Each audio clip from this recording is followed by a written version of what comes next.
Baiklah, Assalamualaikum warahmatullahi wabarakatuh, anak-anak murid ibu yang tersayang. Selamat sore. Selamat sore. Waalaikumsalam warahmatullahi wabarakatuh. Selamat sore. Baiklah, sebelum mulai pelajaran, ibu akan mengambil absen terlebih dahulu. Novia, Hadir Bu. Rizka, Hadir Bu. baik, terima kasih atas kehadiran anak murid ibu pada hari ini. Baiklah, pada hari ini kita akan mempelajari mengenai sel, di mana sel itu, teori sel ini dicetuskan oleh para ahli. Yang pertama itu Robert Hooke, di mana Robert Hooke ini meneliti sayatan-sayatan gabus di bawah mikroskop. Dan selanjutnya pasti kalian bertanya, apa itu pengertian sel?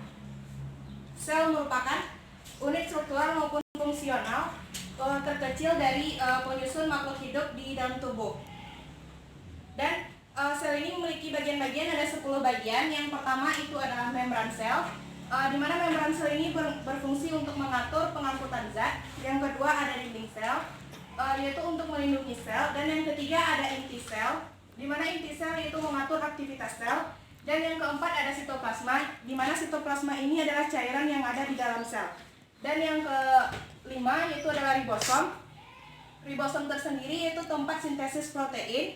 Dan retikulum endoplasma yaitu sintesis protein.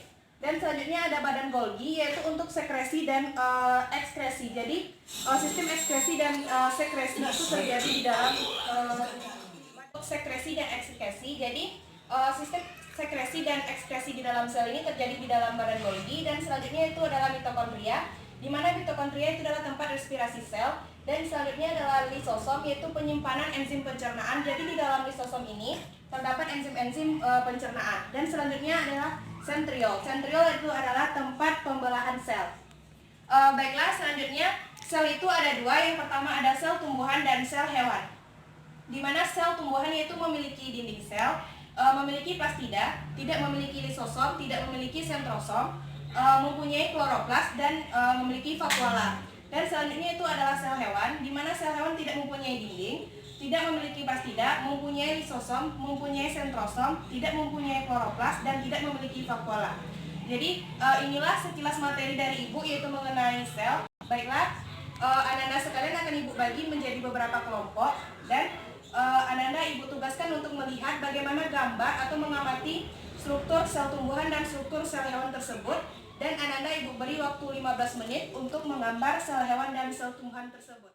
Baiklah, silakan Anda buat yaitu gambar sel tumbuhan untuk Rizka, dan untuk Novia yaitu adalah sel hewan.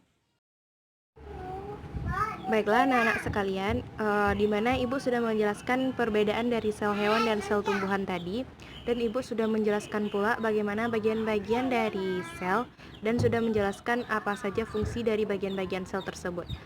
Kemudian sekarang ini Ibu akan menjelaskan gambar dari sel hewan dan sel tumbuhan, di mana pada sel hewan terdapat membran sel, nukleus, sitoplasma, nukleolus, badan Golgi, mitokondria, vakuola, lisosom, dan retikulum endoplasma. Sedangkan pada sel tumbuhan terdapat dinding sel, membran sel, kloroplasma, nukleolus, retikulum endoplasma, nukleus, mitokondria, vakuola, dan badan Golgi. Baiklah, terima kasih untuk Rizka dan Novia telah membuatkan gambar sel tumbuhan dan sel hewan. Berarti anak-anak sekalian sudah paham mengenai materi sel? Sudah. Baiklah, cukup sekian materi dari Ibu, dan kegiatan pembelajaran kita pada hari ini kita sudahi. Assalamualaikum warahmatullahi wabarakatuh. Waalaikumsalam.